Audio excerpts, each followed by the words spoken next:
Shri NB Johnson, ഇവിടെ ചർച്ച ചെയ്ത ഒരു പ്രധാനപ്പെട്ട വിഷയം ഉമ്മൻചാണ്ടിയുടെ കാലത്ത് ആരംഭിച്ച പദ്ധതികൾ ഇപ്പോൾ ഉദ്ഘാടനം ചെയ്യുന്നുവെന്നും അതിൻ്റെ ക്രെഡിറ്റ് ഇടതുപക്ഷം എടുക്കുന്നു എന്നുള്ളതാണ്.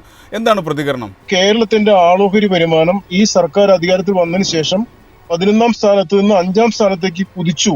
കേരളം ഇന്ത്യയിലെ ഗ്രാമീണ മേഖലയിലെ ഏറ്റവും കൂടുതൽ ആളോഹരി വരുമാനമുള്ള സംസ്ഥാനമായിട്ട് കേരളം മാറി ഈ 10 വർഷത്തിനിടയിൽ.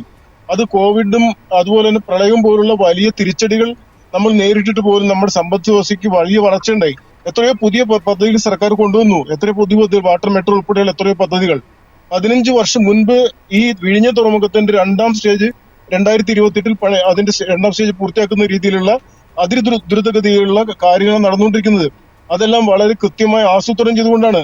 1,10,000 കോടി രൂപയുടെ വികസന പ്രവർത്തനങ്ങൾ കിഫ്ബിയിൽ നടക്കുന്നുണ്ടെങ്കിൽ അതിന്റെ അടിമുടിയുള്ള ഒരു തരത്തിലുള്ള അഴിമതിയില്ലാത്ത വളരെ ഭദ്രമായിട്ടുള്ള ഒരു അഡ്മിനിസ്ട്രേഷൻ സിസ്റ്റം ഡെവലപ്പ് ചെയ്തുകൊണ്ടാണ് ഡോക്ടർ KM എബ്രഹാമിന്റെ നേതൃത്വത്തിൽ കിഫ്ബി കാര്യത്തിൽ വന്നുകൊണ്ടിരിക്കുന്നത്.